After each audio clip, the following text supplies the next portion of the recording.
So today, March 17th, St. Patrick's Day, I took the wife and kids and we got out of the house because we hadn't been out of the house in roughly a week aside from work. So we're driving around and the first thing we noticed during this quote quarantine zone is that the traffic hasn't dropped. You would think there wouldn't be so much traffic, but it's still going as normal. So that's not a premise that I would use as a deciding factor of, we shouldn't be out and whatnot.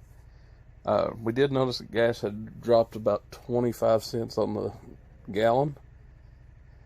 And then this is the bus garage. They're getting prepped up, ready to go. And then here is buses getting prepped up for the meal delivery that they're doing through the school systems. You can see here where you can pick up meals, or the buses will drive them out via the normal routes that the kids would be getting picked up on.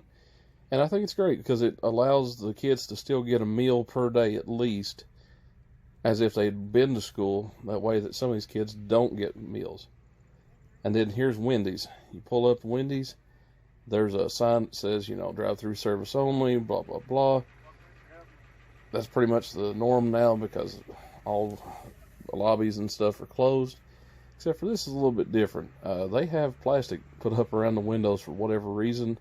Not sure what it's supposed to keep out. So we're going to go to Save a Lot. I ran in, grabbed some milk, pack of meat, topped everything back off for the week or two.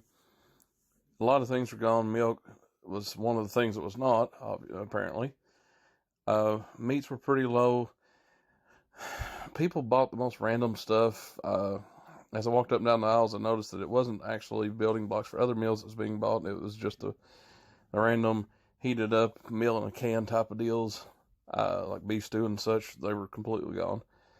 But the biggest thing that's taken my eye during this entire thing is, yes, we're quarantined technically, but I don't notice that much of a deal. Gas has dropped roughly 25 cents on the gallon here. There's the same amount of traffic.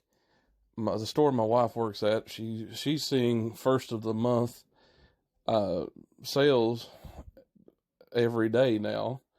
It's getting ridiculous on that end. People buying cigarettes of all things and chewing tobacco. But basically, here in Eastern Kentucky, it's almost like this virus doesn't exist. Like that Lexington, even as close as that is, 100 miles and 2 hours west of us, that it's just on another planet, basically. I think that's one of the things the hills do for us is protect us in some ways, because there's not that much interstate commerce here. Basically, what we're seeing at this point now is just closures, school closures. It's going to be out for roughly a month. The Justice Center and the courthouse downtown, they're closed indefinitely at this point. Don't know when they'll be opened up again. If you need to drop anything off or whatever, drop it in this box as you see here. Call it in over the phone or whatever. Closures, Hillbilly Days, it drives a couple thousand people. That's about it. There's nothing wild getting closed down. We just don't really see it here in Eastern Kentucky like you do in bigger cities.